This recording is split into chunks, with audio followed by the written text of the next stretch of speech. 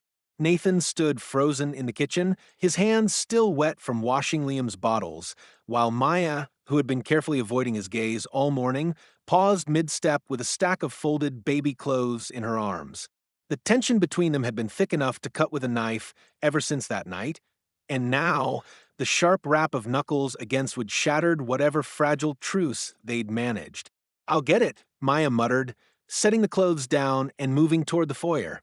Nathan wiped his hands on a towel, listening as the door swung open, then Maya's sharp inhale.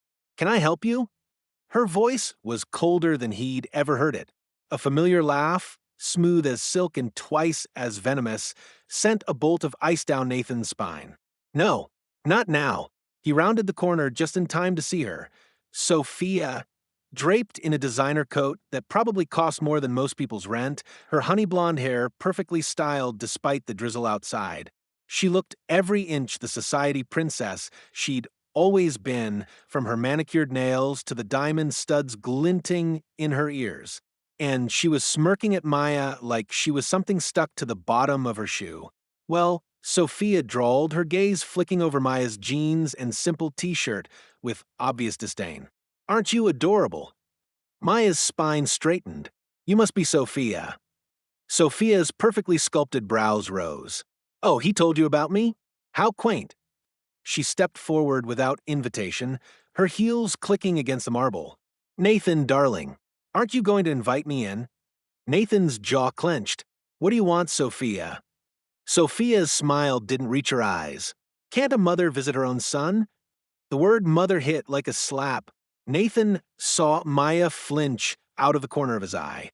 "You lost the right to call yourself that when you walked out," Nathan said flatly. Sophia sighed, as if he were a misbehaving child. "I was young, Nathan. Scared. But I've had time to reflect," and she reached into her purse, pulling out a folded stack of papers. "I want to be in Liam's life." Nathan didn't need to read them to know what they were. Legal documents, custody papers. His blood ran cold. Maya, however, stepped forward. "You don't just get to show up after a year and demand." Sophia cut her off with a laugh. "Oh, honey, this doesn't concern you." Her gaze slid back to Nathan, sharp as a blade. "Unless you've been sharing more than just parenting duties with the help?" Nathan saw red. "Get out." Sophia's smile turned pitying. "Or what? You'll throw me out?" "I'd love to see the headlines. Millionaire denies mother access to child." She tapped the papers against her palm. "Sign over partial custody, Nathan. Or I take you to court, and trust me, with your work schedule and history of unstable nannies." She glanced meaningfully at Maya. "A judge won't look kindly on you." Maya's hands curled into fists. "You're not doing this for Liam. You're doing it for money." Sophia's mask slipped for just a second, long enough for Nathan to see the truth. "Does it matter?" Sophia shrugged. "Either way, I will see my son." She dropped the papers on the entryway table. "Think it over. I'll be in touch." With that, she turned on her heel and left, the door clicking shut behind her like the cocking of a gun. Silence. "Then she's bluffing," Maya said, but her voice lacked conviction. Nathan picked up the papers, skimming the legalese with growing dread. "She's not." His throat tightened. "She has connections. Judges. Lawyers. If she wants to fight this." Maya grabbed his arm. "Then we fight back." "We." The word should have comforted him. Instead, it made guilt twist like a knife in his gut. "Why?" The question tore out of him raw and ragged. "Why would you even want to? This isn't your problem, Maya. You could walk away right now, and then what?" Maya's eyes burned. "Leave Liam with her? After everything?" She shook her head. "I'm not going anywhere." Nathan wanted to believe her, wanted it so badly it hurt. But Sophia's words echoed in his skull. "Why would a woman like her care about your son unless she's after your money?" He stepped back, hardening his heart. "You should go." Maya recoiled like he'd struck her. "What? Take the day off. A week. However long you need." Nathan couldn't look at her. "I'll handle this." Maya's voice shook.